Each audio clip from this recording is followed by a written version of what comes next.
इंतखाबी मैदान के अंदर। तो इससे सवाल ये उठता है, अतर काज़मी साहब आपसे मैं शुरू करना चाहूँगा कि मेरे जहन में एक सवाल ये उठता है कि ये इकट्ठे साथ चलने का फ़ैसला जो है ये हमारे इन रहनुमाओं को कहाँ ले जा सकता है? ये इकट्ठे चलने में इनकी मंजिल क्या है अतर? जी, मंजिल इनकी बिल्कुल वाज़ेह है और साफ है, और वो है इक़्तिदार। इक़्तिदार हासिल करना है, और वही मंजिल है, वही जो है मंजिल इनको मकसूद है, और उसी की जदोजहद आपको नज़र आती है। अगर इन्होंने अवाम को किसी जगह पे पहुंचाना हो तो फिर थोड़ी सी मुश्किल हो सकती है, इसलिए कि फिर पूरा काफिला अपने साथ लेके चलना है। अब यहाँ पे मौलाना साहब की जो मुलाकात है, इसमें कुछ चीजें बड़ी इंपॉर्टेंट है। एक तो ये है कि मौलाना की जमात की और मौलाना की ये ख्वाहिश है कि अगला जो सेटअप होगा उसमें वजीर आजम के हवाले से तो हम बहुत ज्यादा बहस कर रहे हैं कि ये शख्सियत वजीर आजम होगी, मियाँ साहब चौथी दफा वजीर आजम होंगे, लेकिन सदर के ऊपर हम ज्यादा बहस नहीं हो रही कि सदर ममलिकत कौन होंगे। अब मौलाना की ख्वाहिश है कि उनको सदर बनाया जाए, और पीडीएम को जिस तरह वो साथ लेके चले और जिस तरीके से इमरान खान की हुकूमत का खात्मा हुआ, तो इससे तो इनकार नहीं किया जा सकता कि JUIF का किरदार था।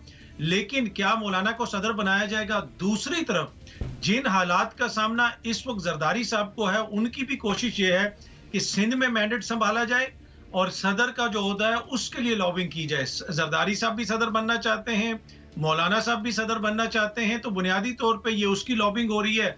नून लीग, उनको पता है कि वो इक्तदार में आ जाएगी। जरदारी साहब ने भी काफी हद तक इस चीज को तस्लीम कर लिया। इसी वजह से वो अपने बेटे के मौक़िफ़ से भी सम टाइम हमें इख्तलाफ करते हुए नजर आते हैं, क्योंकि जरदारी साहब की कोशिश है कि मैं सिंध का मैंडेट अपना किसी तरीके से बचा लूं। लेकिन ये जो दोनों शख्सियात सदर बनना चाहती हैं, तो वो हमें भी कुछ दोस्त बताते हैं कि हो सकता है कि ये जो दोनों शख्सियात हैं, इनको एक ऐसा सरप्राइज मिले कि जिस तरह हम निगरान वजीर आजम के नाम के ऊपर हमें सरप्राइज मिला था, तो अगला सदर भी कोई ऐसा हो कि इन दोनों के हाथ में कुछ भी ना आए और एक बिल्कुल एक ऐसी शख्सियत आ जाए जिसको कोई एक्सपेक्ट नहीं कर रहा। राइट, तो मुज़म्मिल बड़ी दिलचस्प तस्वीर कशी कर दी अतर काज़मी साहब ने, और उनकी बातों से लगता है कि जो घाव मौलाना फजल रहमान को आखिरी सदारती इलेक्शन में लगे थे वो अभी उससे संभल नहीं पाए, उनका गुस्सा अभी भी उनके अंदर है। लेकिन इससे पहले कि मुझकी बात करें मुज़म्मिल, ये क्या मंजिल की बात पूछी थी मैंने अतर से, जिसका उन्होंने बड़ा एक दिलचस्प सा जवाब दिया। क्या राय है आपकी, मंजिल कहाँ है इनके इकट्ठे सफ़र की? मेरी इतलात तो ये है कि आज सिर्फ KP में सीट एडजस्टमेंट पर बात हुई है, बलूचिस्तान में अपना अपना इलेक्शन लड़ने पर बात हुई है, और अभी सिंध पर भी कोई सीट एडजस्टमेंट पर बात नहीं हुई है, क्योंकि अभी MKM से मामला तय हो रहे हैं। अच्छा। उसके बाद अंदरून सिंध के हवाले से देखेंगे कि क्या होगा। अभी आज तो सिर्फ KP के हवाले से दोनों जमातों ने अपनी अपनी कमेटियाँ बनाई हैं, और वो KP के हवाले से सीट एडजस्टमेंट पर बात हो रही है कि आपस में मिलकर कैसे इलेक्शन लड़ा जा सकता है। तो ये इत्तेहाद तो परवेज़ खटक साहब इसका चंद दिन पहले इशारा भी कर चुके थे कि KP में JUIF और PMLN इकट्ठे इलेक्शन लड़ेंगे। उनकी कुछ हज़ारा बेल्ट्स में हैं, उनके कुछ और पॉकेट्स हैं, तो वो मिलकर इलेक्शन लड़ने की आज KP की बात है। जहाँ तक सदर पाकिस्तान के इंतखाब की बात है, तो सदर पाकिस्तान का इंतखाब तो वही जीतेगा जिसके पास चारों सूबाई असम्बलियों, सैनेट और कौमी असम्बली में अक्सरियत होगी। किसी या कोई ऐसी जमात, किसी छोटी जमात का सदर लाए जिसके साथ मिलकर वो जीत सकेगी। तो ये नंबर्स जो हैं ये कौमी और सूबाई असम्बली के इंतखाबात और सैनेट के इंतखाबात के बाद ही सामने आ सकेंगे कि किसकी क्या स्ट्रेंथ है और वो उस स्ट्रेंथ की बुनियाद पर क्या कौन सा ओहदा ले सकता है। तो अभी तो चूँकि ना पार्लियामेंट्री स्ट्रेंथ सामने है, ना सूबाई असम्बलियों की स्ट्रेंथ सामने है कि किस सूबे में किसके पास कितने वोट होंगे, और वो उनकी बुनियाद। देखें, ये जो सदर ममलिकत है, वज़ीर आज़म है, ये पार्लियामेंट से मुंतखब होने वाले ओहदेदार हैं, ये नामजदगियों वाले ओहदे नहीं हैं। आप वज़ीर तो नामजद कर सकते हैं। तो ये तो वोटों का खेल है। अगर वोट फजल रहमान के जरदारी से ज़्यादा होंगे तो वो बन जाएंगे, और अगर जरदारी से के फजल रहमान से ज़्यादा होंगे तो वो बन जाएंगे, और अगर कोई बेहतर अलाइंस बना गया तो वो बन जाएगा। तो अगर 2018 में आरिफ अलवी के सदर के इंतखाब के मौके पर एतजाज़ अहसन और मौलाना फजल रहमान में से एक उम्मीदवार होता तो आरिफ अलवी सदर बन ही नहीं सकते थे।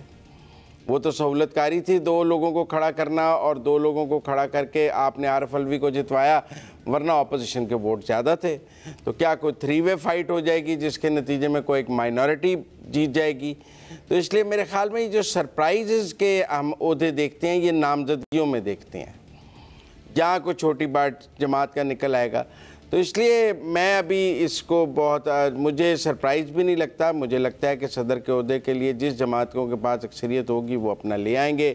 इमरान खान ने 3 वे फाइट से हासिल किया था, जरदारी साहब ने भी अक्सरियत से हासिल किया था। तो देखा जाएगा पार्लियामेंट्री इंतखाबात के बाद। It's too early to talk about it. अभी तो इंतखाबात की सीट एडजस्टमेंट पे बात हो रही है कि किस सूबे में कौन किसके साथ मिलकर चल सकता है। तो आज जो मेरी इतलात हैं वो केपी के हवाले से बात हुई। राइट लेकिन मुजम्मिल एक चीज़ थोड़ा सा मैं आपसे इसकी वजाहत चाहूँगा। देखिए मौलाना साहब की अगर अभी तक आप सियासत देखें, एक लंबे अरसे तक वो कश्मीर कमेटी के चेयरमैन रहे।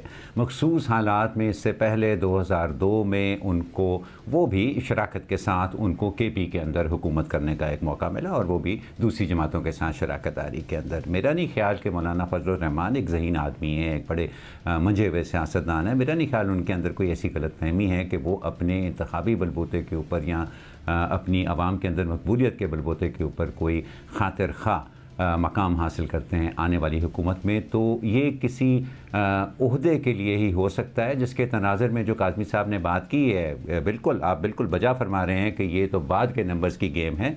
लेकिन इस वक्त अगर मौलाना फजलुर रहमान के जहन में झांकने की कोशिश की जाए तो क्या वाकई उनकी तवज्जो का मरकज़ केपी में सीट एडजस्टमेंट है, या अपने लिए मुस्तकबिल के सेटअप के अंदर कोई कश्मीर कमेटी का चेयरमैन या ओहदा सदारत या इस तरह का कोई दूसरा ओहदा जो है वो सिक्योर करने की कोशिश? Muzammil, very quickly before I go back to तरकाज़ में।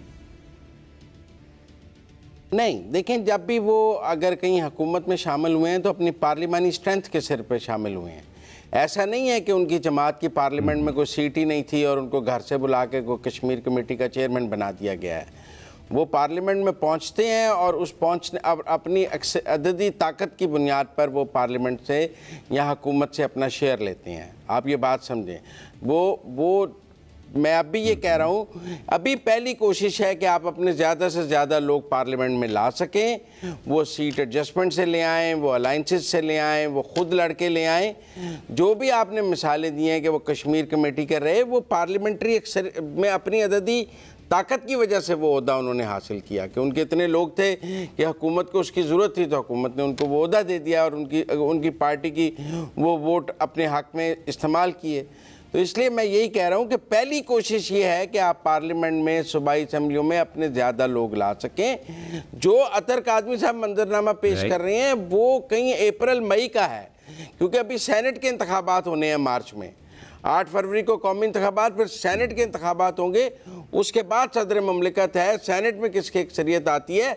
हर सेनेटर का एक वोट है, हर एमपीए का एक वोट नहीं है सदर के इंतखाब में। पंजाब में तो कुछ 40 एमपीओ का एक वोट बनता है सदारती इंतखाब में। तो इसलिए मेरा ये ख्याल है कि it's too early to talk about presidential election. अभी जो बात होगी वो 8 फरवरी के तनाजुर में हो रही है।